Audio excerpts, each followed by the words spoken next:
Yeah, it's an overall positive start in Europe for a nice change after the Change, sell-offs yeah. we've had this week. Investors keeping a close eye on what's happening at the European Central Bank later. Their meeting today, and to see also if they'll act on those recent figures that have seen low inflation here in the Eurozone. In London, Vodafone, Britain's third largest company, says it sees things picking up after falling revenue in recent months. Its shares up over 1% in London, and after strong figures from the German car maker Daimler, their shares are up over 4% in Frankfurt. Over in Asia, the Nikkei in Japan closed down in negative territory, down 0.18%, while over in Australia, the S&P ASX 200 closed up over 1% after the country reported a surprise trade surplus in December.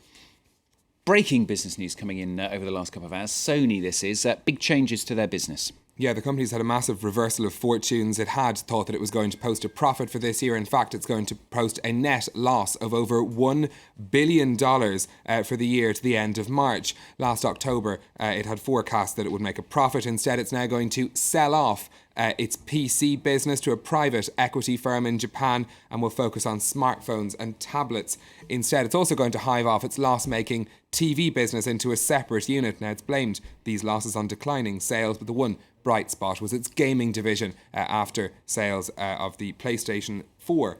That division had sales of up 64%. More disappointing results now, cheering us up. This time it's Twitter. Twitter, lost $645 million in 2013. Certainly a big figure, and most of it, in fact, happened in the last 3 months of the year after Twitter floated on the stock exchange in November. But what's worrying investors the most is that the company isn't adding as many new users as it used to. In fact, it's only growing by less than 4% a month. Shares in after-hours trading plunged by over 10% on Wall Street. Charlotte Hawkins been looking at why.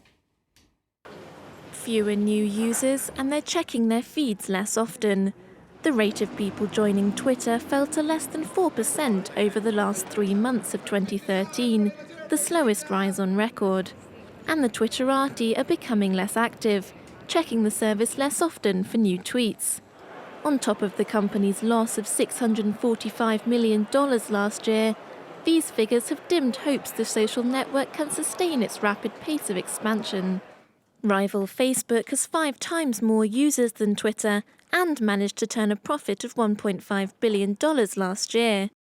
But Twitter's share price has often been higher. Before posting its results yesterday, it closed nearly $4 higher than Facebook. Now that we have their first quarterly report as a public company, we think that people are going to dig into those a little bit more and start asking questions about whether Twitter has deserved the level of valuation that they've garnered over the last couple of months. But it's not all bad news. Twitter's managed to double its revenue by boosting earnings from advertising.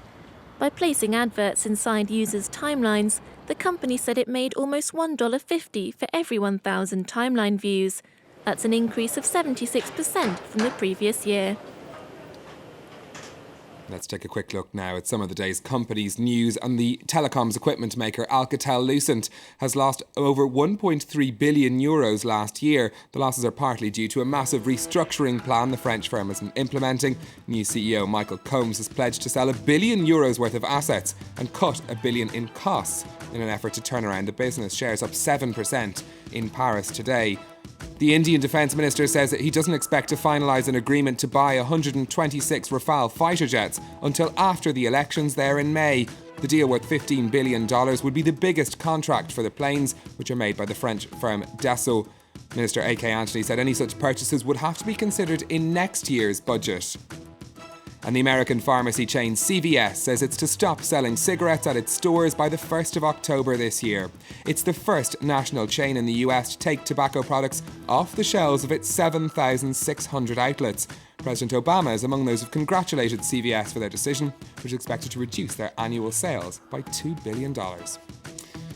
Now, if you're watching Stephen yesterday, we had some bad news for Mickey. I think it was yesterday, wasn't it? Day before, possibly, Day before, yeah. You see, it all rolls into one. We got some good news today, though, haven't we? Yes, finally. Bad news for Euro Disney, that was about visitor numbers going down. But Disney overall, the company has earned record profits of $1.84 billion for the last 3 months of 2013. It's largely down to the success of Frozen, the animated film, which took in $865 million at the box office. It surpassed even The Lion King as Disney's highest grossing animated film. A happy turnaround for Disney, not only because, of course, those problems at Euro Disney, but also last summer they had the box office flop of The Lone Ranger, you might remember. That cost them $190 million in their film division, but they've more than made it up with Frozen. Good stuff. My little daughter went to see it. She loved it. Steve.